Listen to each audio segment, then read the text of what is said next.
마가복음 1장 40절에서 45절 말씀을 통해서 내가 원하노니 라는 제목으로 하나님 말씀을 함께 나누겠습니다. 저번 주 수요일 날 나눴던 말씀을 잠깐 복습하고 말씀을 나눌게요. 우리가 저번 주 수요일 날 예수님의 하루의 일과가 엄청 바쁘셨어요. 네, 안식에 들어가서 말씀도 전하시고 귀신도 쫓아내시고 그 시몬의 집에 가서 장모도 고치시고 또 오는 많은 사람들을 귀신을 내쫓고 병도 고쳐주셨지요. 그리고 하루가 지났습니다. 예수님 그 전날 얼마나 피곤하셨을까요? 사역으로 인해서. 그런데 아침 새벽 미명에 아직 밝기 전이 미명에 해가 뜨기 전이라는 거죠. 그때 예수님께서 뭘 하셨는가 보니까 한적한 곳으로 가셔서 거기서 뭐 하셨어요? 기도하시더라. 그러니까 우리에게 기도의 본을 보여주신 분이 누구십니까? 예수님. 그러니까 우리가 누굴 닮아가야 돼요? 예수님을 닮아가야 되죠. 그러니까 예수님 닮아가기 위해서는 새벽 미명에 일어나서 여러분 기도하셔야 되고요. 또 밤 늦은 시간에 주님이 또 철야 기도도 하셨잖아요. 기도도 하셔야 되고요. 그러니까 제가 이 말씀을 드리면서 여러분 신앙생활에 기도는 해도 되고 안 해도 되는 부분이 아니라고 그랬죠. 사무엘이 뭐라고 말했습니까? 기도하기를 쉬는 죄를 여호와 앞에 결단코 범하지 아니하리라. 기도 안 하는 것을 죄래요. 성경에서 그렇게 말하고 있어요. 그래서 기도는 이거 해야 되는데가 아니라 그냥 생각날 때 그냥 하면 돼요. 그 시간에 물론 우리가 어떤 한적한 장소, 방해를 받지 않는 장소에서 하나님을 찾고 엎드려서 기도하면 제일 좋죠. 제일 좋은데 그런 상황과 환경이 되어지지 않는다면 내가 있는 그 처소에서 생각날 때 성령께서 기도하라고 하면 그 자리에서 하시면 돼요. 그래서 기도는 수시로 하는 거죠. 그래서 하나님의 우리를 향한 뜻이 뭐라고 그랬어요? 데살로니가전서 5장 16, 17, 18절 항상 기뻐하라. 쉬지 말고 기도하라. 범사에 감사하라. 쉬지 말고 기도하라라는 의미가 우리가 기도 안 하면 티가 딱 나는 게 있어요. 기도 안 하면 시험이 딱 들어요. 다 섭섭해요. 기도 안 하면 마귀가 그 틈을 너무나 잘 알고 그 사람을 넘어뜨리려고 해요. 기도의 틈이 이렇게 보이는 거예요.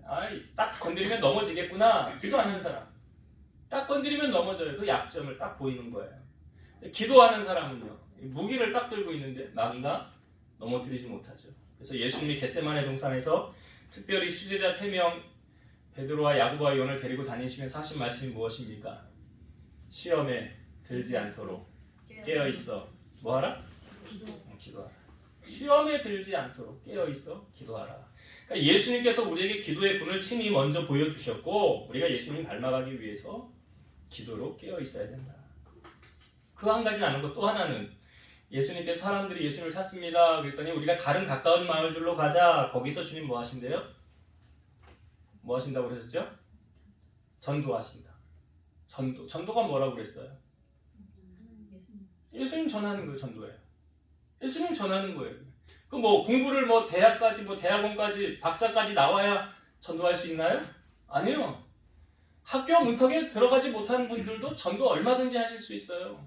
전도는 어려운 게 아니거든요. 그냥 우리의 역할은 뭐라고 그랬어요? 전하는 역할이에요. 우리는 전하는 역할이에요. 그리고 그 모든 일을 구원의 역사를 이루어 가시는 분은 하나님이 하시는 거예요. 그래서 우리가 예수님도 전도하셨는데 우리도 전도. 그러니까 영혼 사랑하는 마음이 우리에게 있다고 한다면 하나님이 영혼 사랑하는 마음이 있잖아요.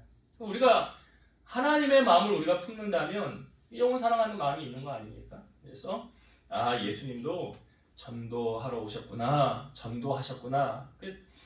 고린도전서 1장의 말씀에 보면 하나님께서 그 믿는 자들을 구원하실 때 쓰는 방법이 뭐예요? 전도에 미련한 것으로 라는 표현이죠. 전도가 미련하다잖아요, 성경이.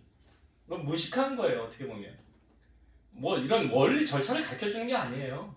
전도에 미련한 것으로 믿는 자들을 구원하시기를 기뻐하셨도다. 그러니까 누가 택함을 받았는지 우리가 알아요? 모르잖아요. 저 사람 하나님이 택한 영혼이야. 저 사람은 택하지 않은 영혼이야. 모르는 거예요.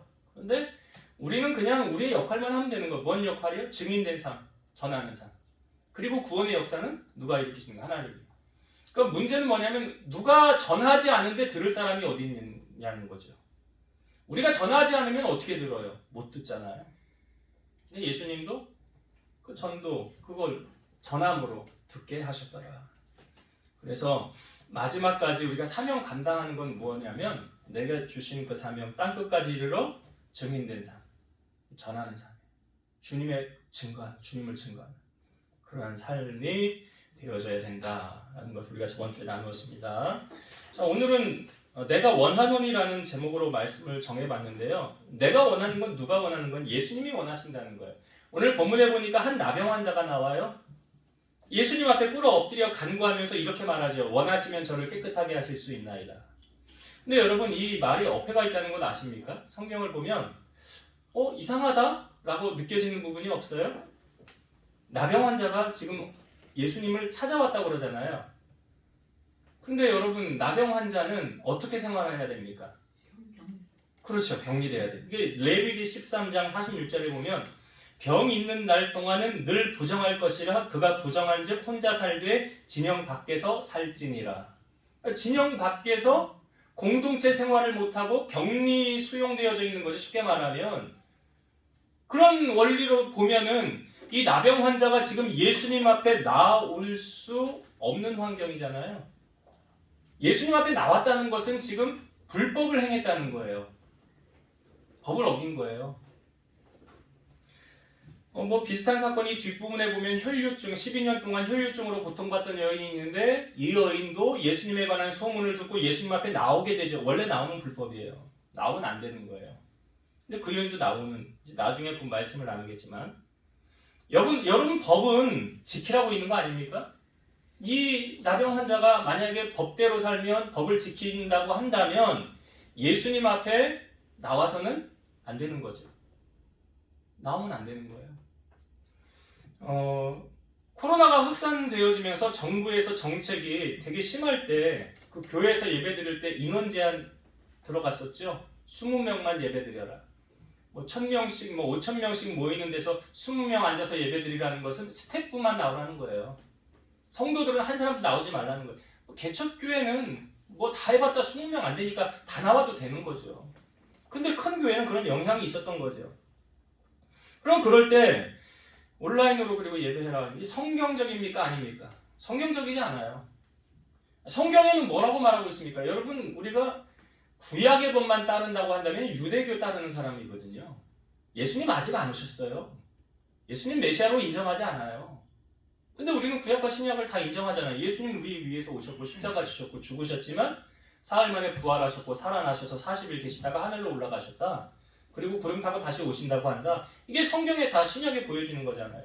그러니까 구약과 신약이 다 연결이 되어지는 거 아닙니까? 성경에 뭐라고 말하고 있어요? 신명기 말씀에 보면 하나님께서 정한 곳으로 찾아 나아가서 너희가 하나님 앞에 정한 예물을 드려라. 11조도 드리고 감사도 드리고 하나님 앞에 예물 드릴 걸 드리고 하나님이 정한 그곳에 가서 예배함으로 하나님께 영광을 올려드리고 하나님께서 주신 은혜와 기쁨을 거기서 함께 나누어라 라고 분명히 성경에 기록되어져 있잖아요. 성경에 제가 만든 말이 아니라 하나님이 그렇게 하라라고 명령하셨잖아요. 그럼 우리는 그 말씀을 따라야 되는 거 아닙니까? 그럴 때 혼란이 생기죠. 세상에서는 세상의 법으로는 교회 가지 말라고 그러는데 성경은 하나님의 제단에 나아가서 예배하라고 한다. 그럼 나는 무엇을 선택해야 되는가? 혼란이 생기지 않겠어요? 근데 마치 오늘 본문의 말씀에 보면 이 나병 환자가 지금 세상의 법을 따른다고 한다면 예수님 앞에 나오면 돼요, 안 돼요? 안 되는 거예요. 공동체 생활을 못하는 건데요. 밖에 격리 수용되어져 있어야 되는데 세상의 법을 따르면 예수님 앞에 나올 수 없는 거예요. 그럼 여러분, 예수님을 만날 수 있어요, 없어요? 나올 수가 없는데 만날 수가 없죠, 당연히. 그럼 예수님을 만나기 위해서는 어떻게 됩니까? 불법을 행해서라도 나와야 되는 거죠. 만약에 이 나병 환자가 지금 이 사람에게 있어서 일생일대 이 기회를 못 잡으면 평생 예수님을 못 만날 수도 있는 거잖아요. 그 말은 다른 말로 평생 이제 나는 나병으로 그냥 살다가 그냥 성외곽에서 살다가 공동체 생활도 못하고 집에도 못 가고 내가 하고 싶은 일도 못하고 그렇게 살다가 나는 생을 마감해야 되는구나. 그렇게 살아야 되는 거죠. 그럼 여러분, 세상 말로 팔자를 한번 고쳐봐야 되겠다. 내 팔자. 세상의 말로 말하면. 그러면 위법을 해서라도 주님을 만나러 가야 되는 거 아닙니까? 그러니까 우리가 신앙생활을 하면서 이런 한계에 부딪혀서 주님을 만나러 오는 걸림돌, 장애가 되는 것들이 혹시 있지는 않습니까? 나는 나가고 싶은데 이게 하지 말래. 그럴 때 우리가 이 사람을 본받아야 되는 거예요. 뭐냐면 한계를 뛰어넘는 거죠. 한계를. 내 문제가 해결되지 않는다고 한다면 오늘 우리는 그 한계를 뛰어넘을 수 있는 능력을 하나님께로부터 구해야 되는 거예요. 행함이 없는 믿음을 성경은 죽은 믿음이다 라고 말하고 있죠. 여러분 찬양 가운데 아시는 찬양인데 믿음이 없이는 이라는 찬양이 있죠. 우리 한 부분 이렇습니다. 믿음이 없이는 기쁘시게 못하나니 주를 찾는 자 반드시 만나리. 믿음이 없어서 무너진 삶의 모든 자리에 다시 주님을 기다립니다. 그러니까 믿음이 없다고 행하지 않으면 주님 만날 수 없는 거죠. 지금 이 나병 환자가 걸림돌이라는 게 있어요. 율법에 의하면 나는 나병 환자니까 사람들 앞에 나아갈 수 없어. 나는 성 밖에 있어야 돼. 그럼 주님이 지나간다고 해도 나는 주님 갈 수 없어. 그런데 오늘 말씀해 보니까 그 걸림돌, 그 한계를 뛰어넘어서 이 사람이 주님 앞에 나오고 있잖아요. 그런데 여러분 중요한 것은 이 사람이 주님 앞에 나올 때 어떤 마음으로 나왔나 보세요. 이 사람이 주님을 딱 만나서 한 대화의 내용이 뭡니까? 원하시면 저를 깨끗하게 하실 수 있나이다. 원하시면 저를 깨끗하게 하실 수 있나이다. 자, 그럼 예수님의 대답이 어떤 대답이었습니까? 41절을 한번 봅시다. 41절. 예수께서 불쌍히 여기사 손을 내밀어 그에게 대시며 이르시되 내가 원하노니 깨끗함을 받으라 하시니 곧 나병이 그 사람에게서 떠나가고 깨끗하여 진지라. 자, 이 사람이 예수님 앞에 나올 때 그 마음가짐이 어떠했어요? 나 주님 만나면 나 나병 고침받을 수 있어요, 없어요? 있어요. 나 주님 만나면 나 이 나병 고침받을 수 있어. 여러분, 우리가 이 사람을 보면서 우리가 주님의 제단에 나올 때, 성전을 향하여 나올 때 여러분 어떤 마음, 어떤 믿음 가지고 나오십니까? 오늘 주님이 나를 만나 주실 거야. 오늘 주님이 내 문제 다 해결해 주실 거야. 오늘 나병 환자가 그러고 나온 거 아니에요? 여러분들은 이런 믿음을 가지고 나오셨습니까? 잠언 8장 17절 나를 사랑하는 자들이 나의 사랑을 입으며 나를 간절히 찾는 자가 나를 만날 것이니라. 하나님의 사랑을, 그러니까 주님을 사랑하는 자들이 주님 사랑 입는데요. 하나님 사랑하는 자가 하나님 사랑을 입는다. 그리고 하나님을 간절히 찾는 자가 하나님을 만날 것이다 라고 말하고 있어요. 그래서 하나님은 우리의 중심을 보시는 거예요. 지금 이 나병 환자의 형편과 처지를 주님이 모르십니까? 다 아세요. 너 불법을 저지르면서도 나에게 왔구나. 불법이잖아요. 얼마나 간절했으면. 여러분, 우리가 주님 앞에 나올 때 상황과 환경, 그러니까 내가 주님 앞에 나가고 싶은데 가로막는, 방해하는 그런 것들이 혹시 있지는 않은지. 그러면 내가 주님을 정말 만나고 사모하고 내 문제 해결받길 원한다면 어떻게 해요? 그걸 뛰어넘어야죠. 뛰어넘는 거 아니에요? 지금 나병 환자가. 더욱이 그런 것이 지금 이 사람은 나병 환자지요. 그러나 주님을 만난 다음에는 어떻게 됐습니까? 나병에서 자유케 됐잖아요. 그럼 다른 말로 뭐예요? 내가 그렇게 불법을 행하면서까지, 그러니까 다른 사람이 내게 이렇게 막 억압하고 나를 힘들게 한다 할지라도 그거 뛰어넘고 나아가면 주님이 내 문제 해결해 주세요, 안 해주세요? 교통정리 누가 하신다고요? 하나님이 하신다고요. 우리가 그게 안 되는 거예요, 그게.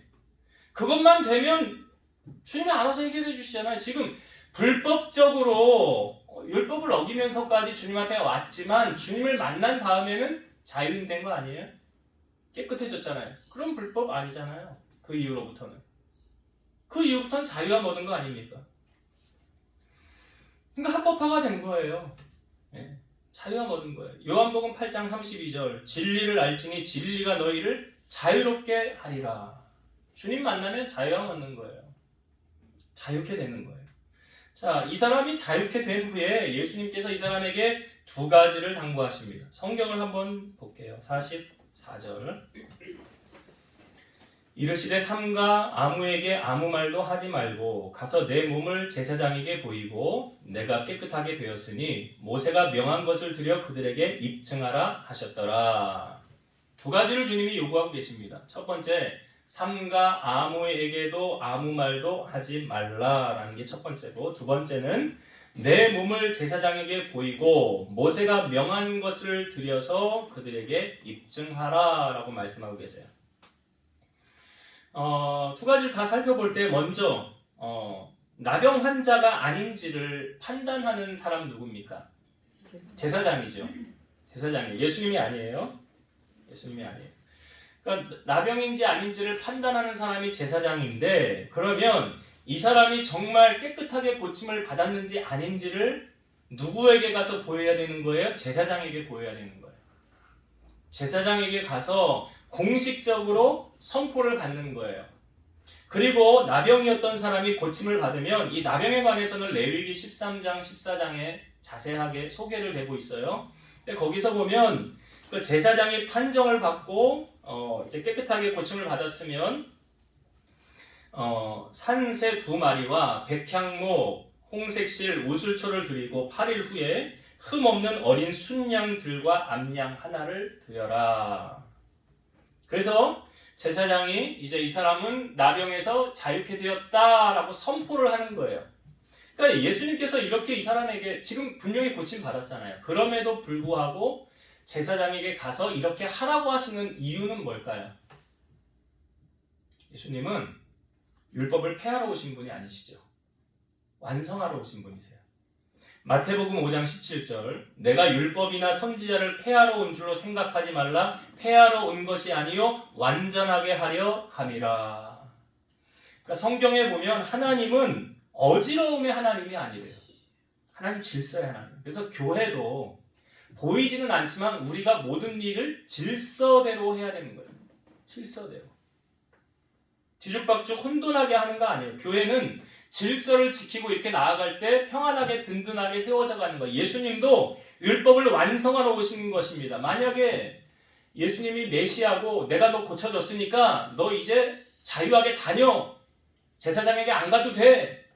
그러지 않으시잖아요.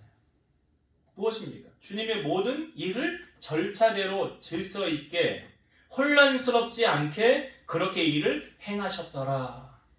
신앙생활도 그런 거예요. 신앙생활. 그래서 우리가 하나님의 말씀대로 질서대로 평안하게 신앙생활을 이렇게 해나가야 된다는 것. 예수님도 먼저 그걸 우리에게 보여주고 계시는 거예요. 그래서 모세가 명한 것을 드려서 그들에게 입증하라. 그러니까 모든 사람들에게 네가 이제 자유함을 얻은 것을 확증을 받으라는 거 아닙니까? 내가 너를 고쳐줬지만 제사장에게 가서 인정을 받고 제사를 드리고 그렇게 자유함을 얻어라. 그걸 예수님이 이제 말씀하신 거예요. 그리고 또 한 가지는 무엇입니까? 아무에게도 아무 말도 하지 말라 그랬지요.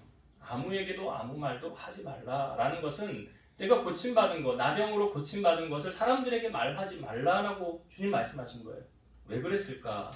자, 45절의 말씀 한번 봅시다. 45절. 그러나 그 사람이 나가서 이 일을 많이 전파하여 널리 퍼지게 하니 그러므로 예수께서 다시는 드러나게 동네에 들어가지 못하시고 오직 바깥 한적한 곳에 계셨으나 사방에서 사람들이 그에게로 나아오더라. 자, 이 사람이 널리 나가서 예수님이 전하지 말라고 그랬는데 널리 나가서 전파했어요. 어떻게 보면 좋은 일 한 것 같이 보이지 않습니까? 이 사람 복음을 전하고 예수님을 잘 소개했네 라고 그렇게 우리가 보여지지만, 자, 이 사람이 전한 것은 이 자기의 신비한 체험이, 그러니까 저기 나병 나온 거 아니에요. 그 신비한 체험이 사람들에게 전파되는 것이 오히려 복음의 걸림돌이 된 거예요. 여러분, 예수님의 주된 사역은 무엇입니까? 예수님은 말씀을 전파하기 위해 오신 거예요. 그러니까 예수님을 가르치고 치유하고 전파하시는 3대 사역을 하셨지만, 그러니까 사람들이 지금 이 사람의 말에 의해서 온통 정신이 복음 전하는 거에는 귀가 닫혀 있고요.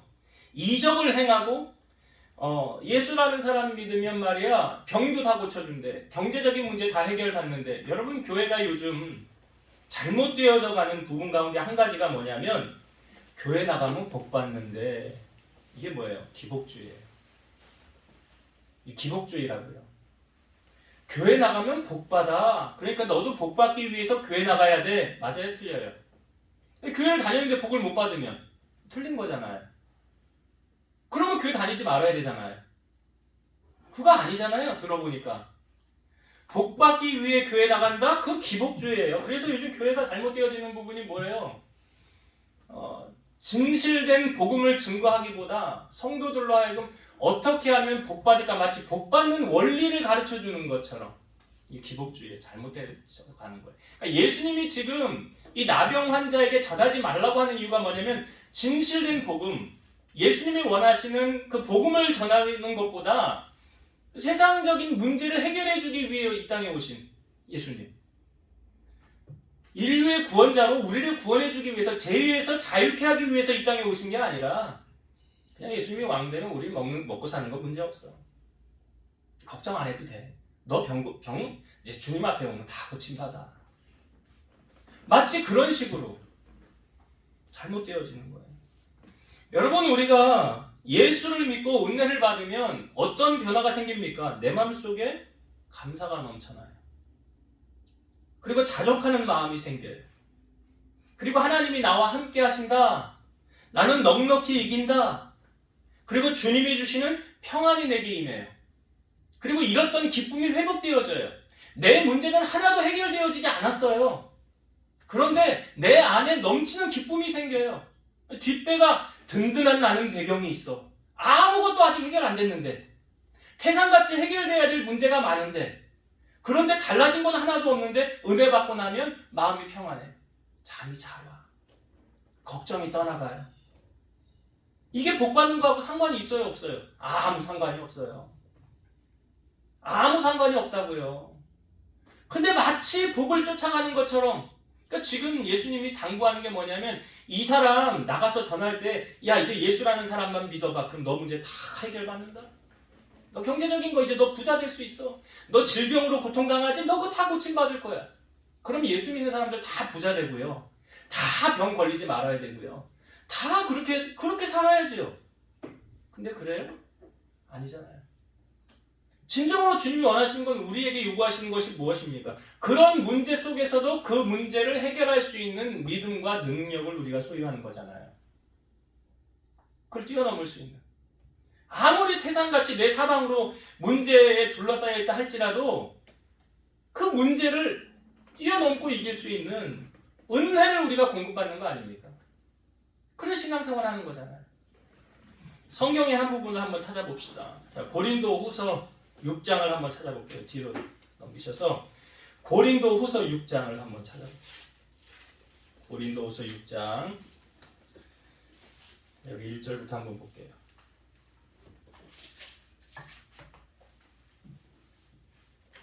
자, 페이지 수로 신약성경 292페이지 고린도 후서 6장 1절부터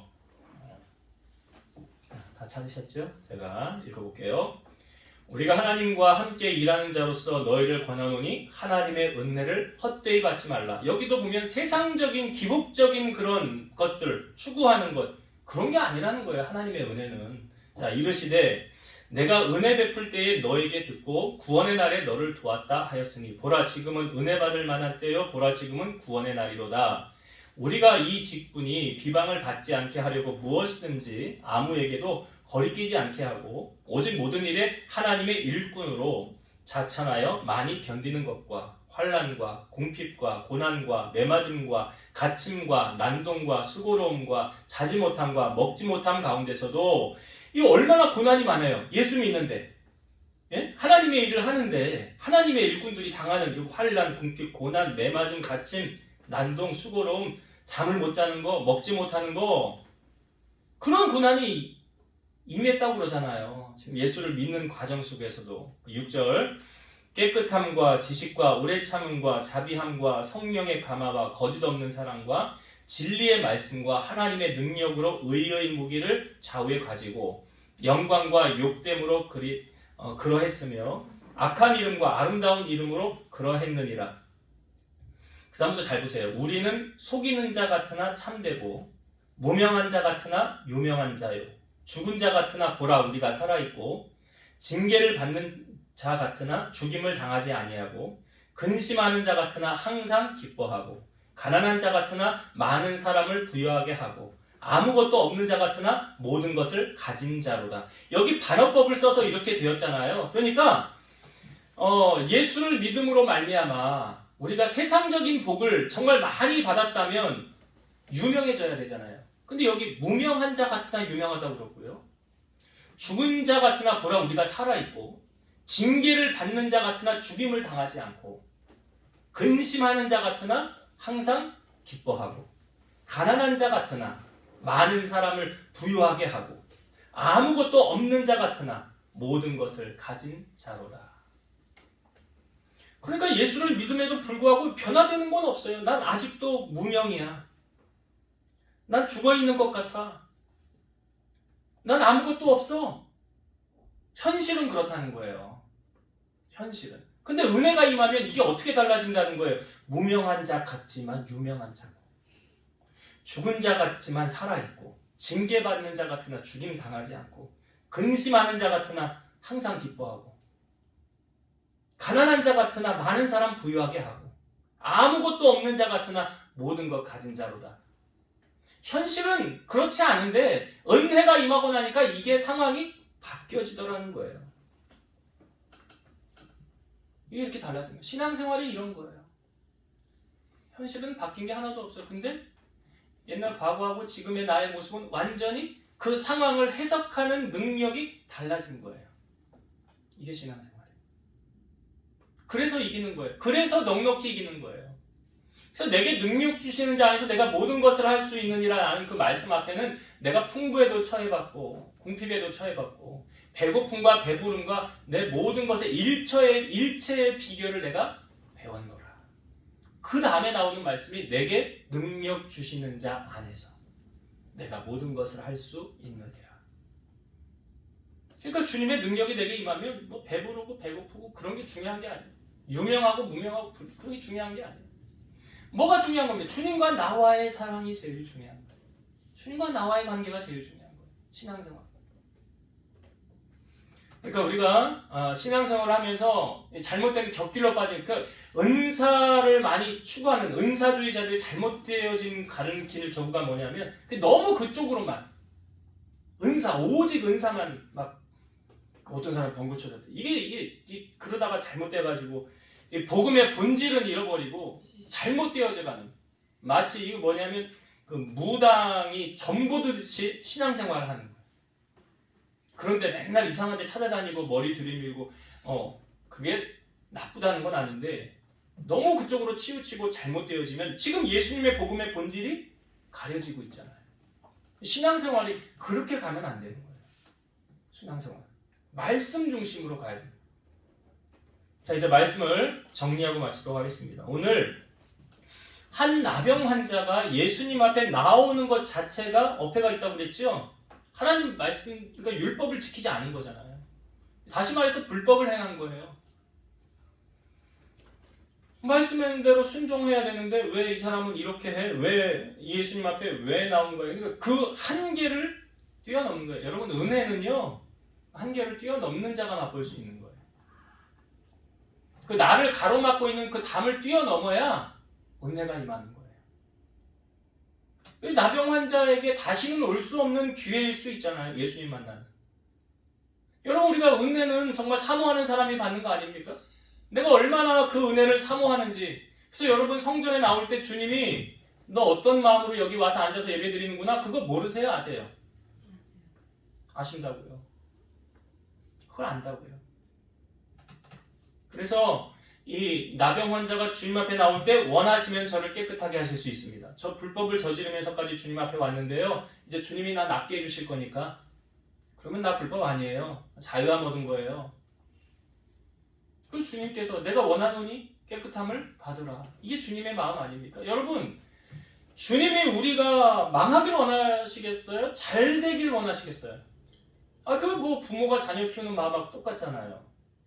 내가 원하노니 깨끗함을 받으라. 주일날 우리가 말씀을 나눴어요. 에레미야 29장에 보면 너희를 향한 나의 생각은 내가 안 하니 재앙이 아니요 뭐래요?